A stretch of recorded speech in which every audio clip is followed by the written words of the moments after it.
What's up, everyone? It's your boy Infrar-Ed. Welcome to the Scott Report, and today I'm bringing you an anime review of Mobile Suit Gundam, Iron-Blooded Orphans, Season 2, Episode 11, Episode 36, whatever you want to call it at this point.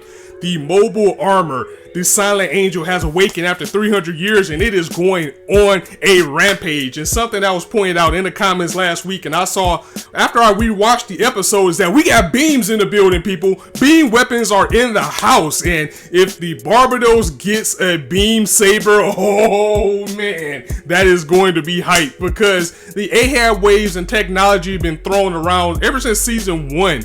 But now that we have a confirmation that these mobile armors are using beam technology, whoo, this is the Gundam that we've been waiting for. Again, overall, this was another setup episode, and I always have patience with Gundam. I know how it works. I've been watching Gundam forever, but I'm ready for a battle. I'm itching for a battle, and I'm not saying it's a bad episode or a bad thing. I'm just a little bit worn out on the setup, and I'm ready to see the Barbados go in, and it looked like we might just get that next week. Now, these mobile armors are scary. They are a dangerous weapon because they're a machine and they only have one thing on their mind. If they see mobile suits, they're going to kill mobile suits. If they see humans, they are going to kill humans. Period. That is their agenda. That is all on their mind. And I didn't know this thing had goons. I mean, we saw that one little Pluma last week, but apparently it has an entire army of them that will keep coming at the enemies. But before I get even further into that and where I think this is going,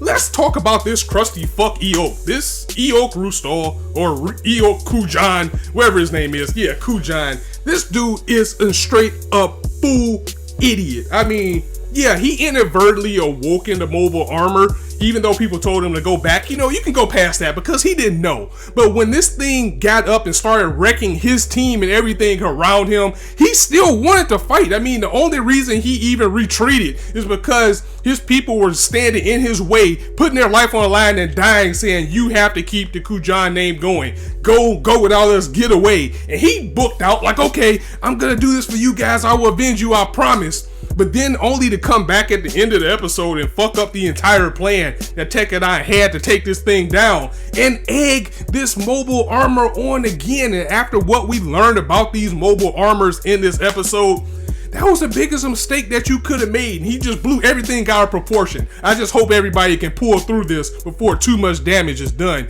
because this guy's lost a lot of respect for me as a character. I mean, at first, because he was in that sniper mobile suit, I gave him some props, but now I'm not like, you're a crusty, get out of here, dude. Also, Farid reveals a new version of the Grimgird, which I'm honestly a little bit salty about. I mean, I know how Gundam works. I knew it's always going to be an upgrade.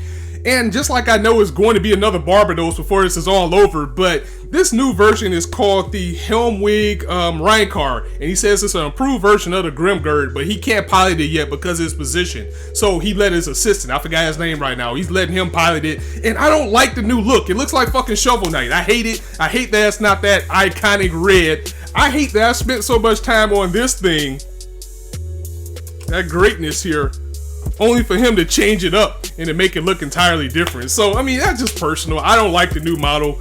And I have to see it in action to see how it works. Right now, it just looks like Shovel Knight out there on the field. I'm a little bit salty about that. I'll say it again. But anyway, back to the episode. Galeo is making his way to Mars, and he actually cut Farid and the other guy off at the pass because Rutal sent Galeo down to get more information on this mobile armor. I just still feel that Rustal is trying to get this information on the mobile armor so he can possibly use it himself. We haven't got a big bad in Gundam yet, and I'll get to that in a second.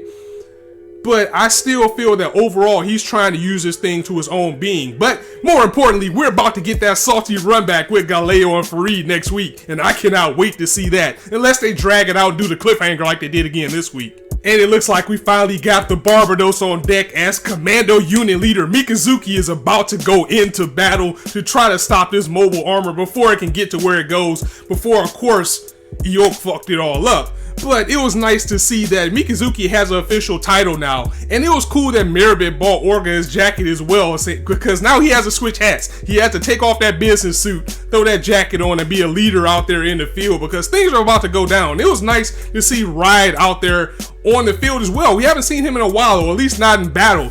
But again, we get to see the horror that this mobile armor brings, as it shot the beam at Ride. He was able to survive because, you know, the the Shindens and the mobile armors, they're built to handle the beam weapons because they were in the war. But the beam still kind of like bounced past him and went to the people behind him and blew up this factory, and we just got a whole bunch of casualties of people that really didn't deserve it. But again, these mobile armors are scary and they want to take out humanity. So let's take a minute to talk about what these things' agendas are, as we're beginning to unravel what really happened in the Calamity War.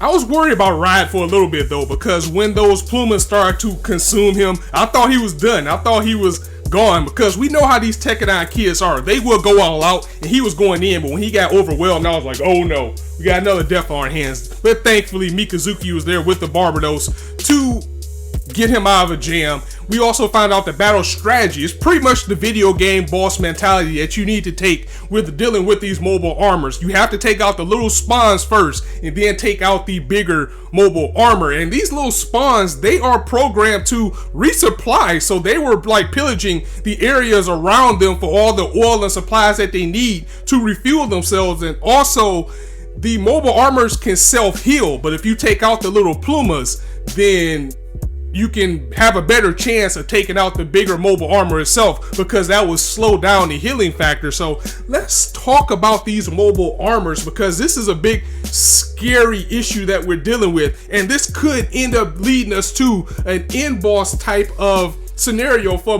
Iron-Blooded Orphans, as it just took an Evangelion type of approach here with them saying that these mobile armors, Fareed was explaining that the mobile armors were seen as angels, and these angels' job was to wipe out humanity. The mobile armors succeeded in taking off 1/4 of the human population back in the Calamity War. But my thing is, what is behind these things? What are controlling them?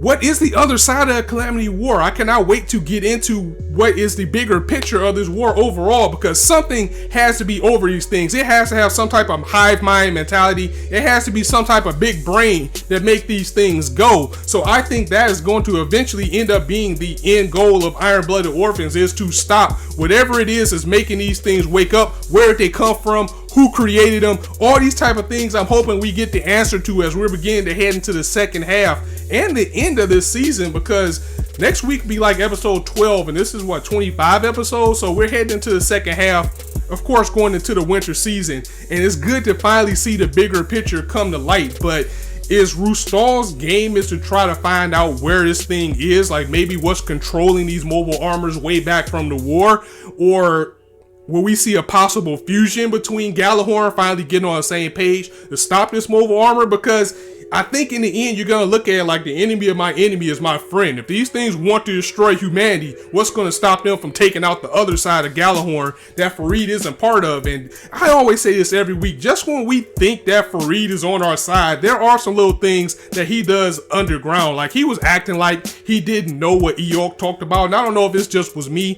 not paying attention or was this a writing flaw, but after EOK booked up, he was like, you know what? He said something about a vacant seat. I think I want that now. And that was pointed out last week that the only reason that Fareed is even trying to take out this mobile armor is to get the empty Carter issue seat for Gjallarhorn so he can get more power in the 7 stars. I think overall his intentions are still good, but it's still room. It's still room for him to stab somebody in the back. And I just really hope he doesn't do that to Tekkadan. So yeah, I really hope we get a flashback episode about how the Calamity War started, because something has to be controlling these mobile armors, even if it's a self-aware robot.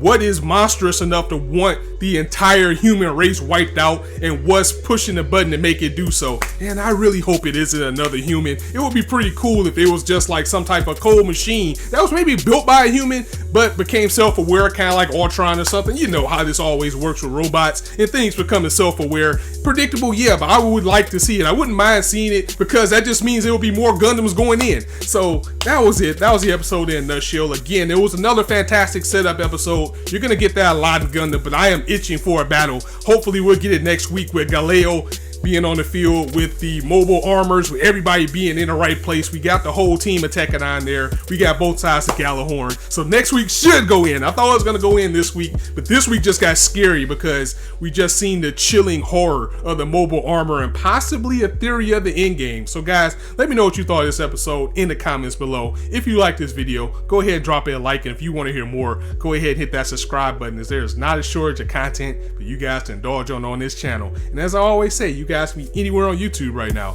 but you chose to listen to me, and I really appreciate that. So thanks for stopping by. On that note, it's your boy Infrar-Ed signing out. See you soon.